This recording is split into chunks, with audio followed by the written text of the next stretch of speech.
여러분 안녕하십니까. 6월 12일 정오뉴스입니다. 첫 소식입니다. 오늘 예정됐던 남북 당국회담이 수석 대표의 경 문제로 결국 무산됐습니다. 대화 국면으로 전환되던 남북관계가 다시 안개 속에 갇히게 됐습니다. 어제 저녁 8시 통일부가 대변인 브리핑을 통해 오늘로 예정됐던 남북 당국회담이 무산됐다고 발표했습니다. 정부가 우리 측 수석 대표로 김남식 통일부 차관을 선정해 통보하자 장관급이 아니라는 이유로 북한이 회담에 응하지 않겠다는 뜻을 알려왔다고 설명했습니다. 남북은 어제 오후 1시에 판문점 연락관을 통해 각 5명으로 구성된 대표단 명단을 교환했습니다. 수석 대표로 우리 측은 김남식 통일부 차관을, 북측은 강지영 조국평화통일위원회 서기고 국장을 선정했습니다. 북측 대표단에는 판문점 실무 접촉 때 북측 수석 대표로 나왔던 김성애 조평통 서기국 부장도 포함되어 있었습니다. 이후 우리 측 수석 대표의 지위가 낮다고 북측이 이의를 제기하면서 협상이 계속됐지만 타협점을 찾지 못했습니다. 정부는 북한의 대남 정책을 총괄하는 김양건 통일전선부장이 수석 대표로 나오지 않는 점을 고려해 김남식 차관을 수석 대표로 선정했다고 설명했습니다.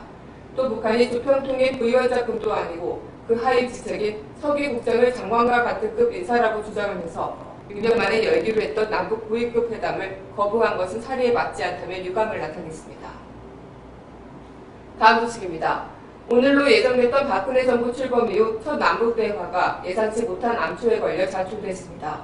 회담의 수석 대표급이 문제였습니다.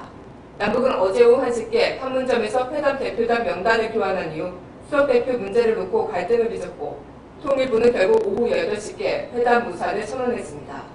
지난 6일 북한이 전격적으로 당국 간 회담을 제안하면서 얼어있던 남북관계가 대화 국면으로 돌입할 것이라는 기대 가운데 이런 문제로 좌초되리라 예상한 사람은 아무도 없었을 텐데요.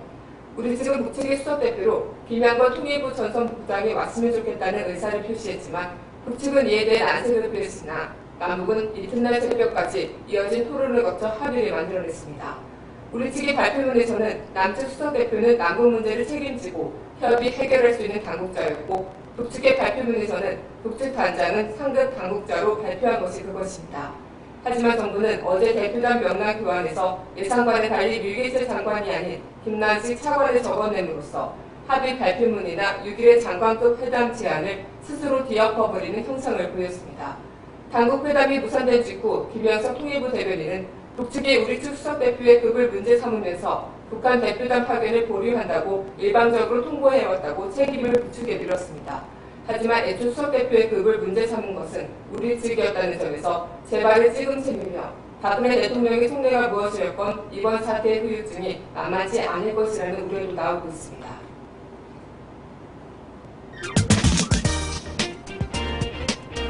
단신입니다. 검찰이 원세훈 전 국정원장에 대해 선거법 위반 혐의를 적용하되 불구속 기소하기로 했습니다.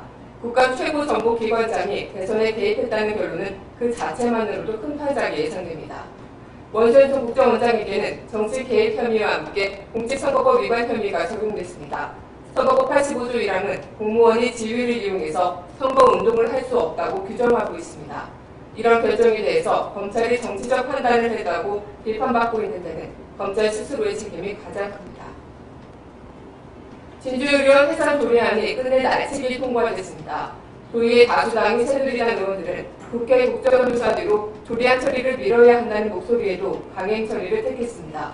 이로써 지난달 29일 폐업 처리된 진주의료원의 법적 근거는 완전히 사라지게 됐습니다. 폐업이라는 행정조치에 이어 법적으로도 존립 근거가 사라지면서 국정조사에 어떤 영향을 미칠지에 관심이 쏠리고 있습니다. 지금의 납품한 제어 케이블의 시험 성적서를 조직적으로 위조한 정황이 포착됐습니다. 부산지검 동부지청 원전비리 수사단은 JS전선과 세안TEP, 한국전력기술이 제어 케이블 납품을 앞두고 7일 회의를 한두 차례 열어 시험 성적서를 위조할 것을 공모했다는 정황을 포착했다고 오늘 밝혔습니다.